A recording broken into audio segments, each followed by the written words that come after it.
सुप्रभात प्यारे बच्चों, हिंदी की कक्षा में आप सभी का स्वागत है। आज हम पढ़ रहे हैं कक्षा 8 से पाठ 12 सुदामा चरित।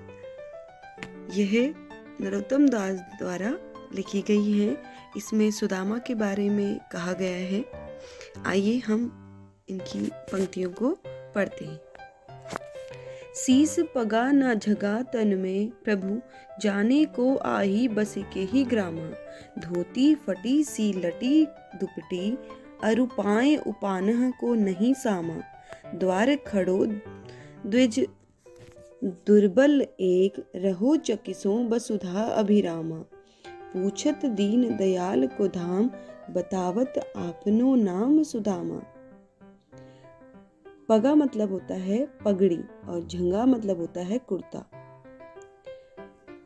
जाने को मतलब हो गया न जाने कौन, आही मतलब आया, के ही मतलब कहाँ, ग्रामा मतलब गांव। और धोती फटी सी, लटी मतलब होता है फटी हुई, दुपट्टी मतलब हो गया वस्त्र, अरुपाए उपानह, उपानह मतलब हो गया जूते, को नहीं सामा, सामा मतलब चिन्ह। द्वार खड़ो द्विज, द्विज मतलब होता है ब्राह्मण। दुर्बल एक, दुर्बल मतलब हो गया गरीब। रहियो चकिसों वसुधा अभिरामा, वसुधा मतलब होता है धरती, अभिरामा मतलब हो गया आपका सुंदर। पूछत दीन दयाल को धाम, पूछत पूछता है, दीन दयाल मतलब कृष्ण, दीन दयाल दीन गरीबों पर दया करने वाला जो है वो है कृष्ण। को धाम, धाम मतलब महल। बतावत आपनो नाम सुदामा, बतावत मतलब बताता है, आपनो मतलब अपना, नाम मतलब नाम, सुदामा मतलब सुदामा। आइए इसका भावार्थ जानते हैं।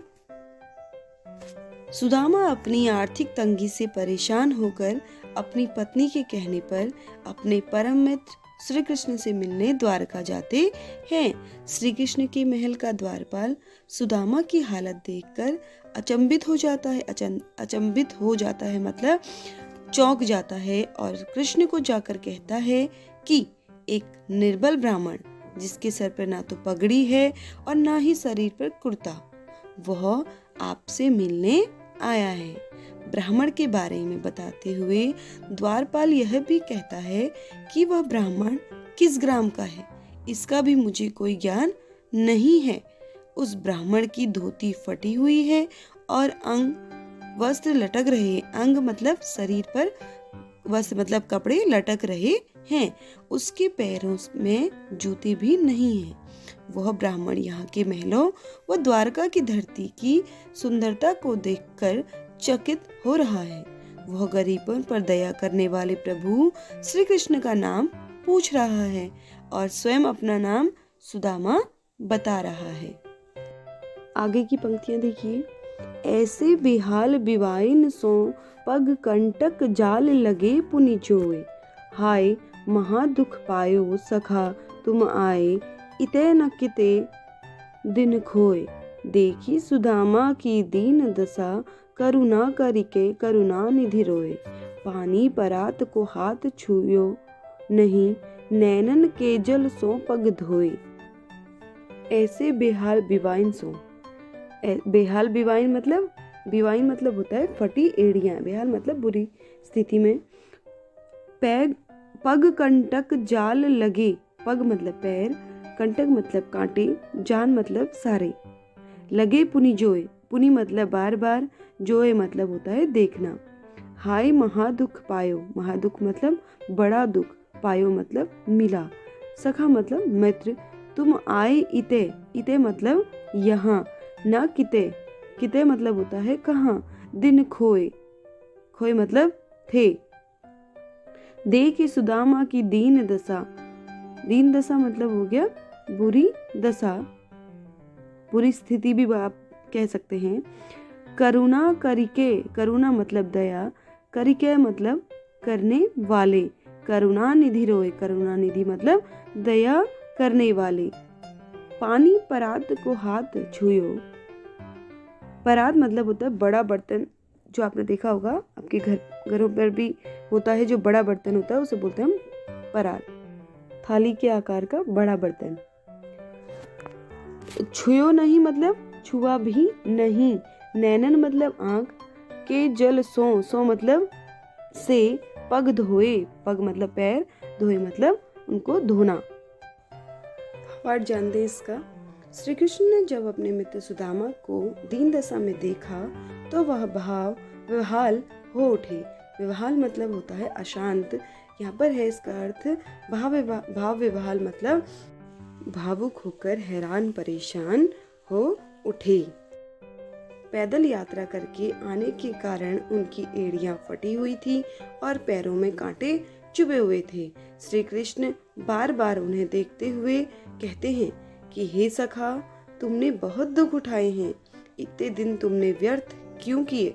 व्यर्थ मतलब बेकार क्यों किए? तुम पहले ही मेरे पास क्यों नहीं आए? अपने प्रिय मित्र सुदामा की दीनहीन अवस्था को देखकर, दीनहीन मतलब उनकी गरीबी की जो दशा थी, जो गरीब वाली दशा थी, उसे देखकर सब पर कृपा और करुणा बरसाने वाले श्री कृष्ण स्वयं रोने लगे।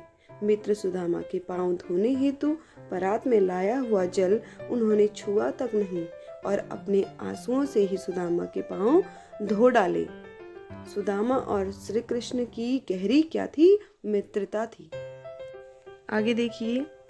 कछु भाभी हमको दियो, सो तुम काहे न देत। चापी पोटरी कांख में रहे कहो के ही हेतु। कछु मतलब कुछ, भाभी जो भाई की पत्नी होती है उन्हें भाभी बोलते हैं।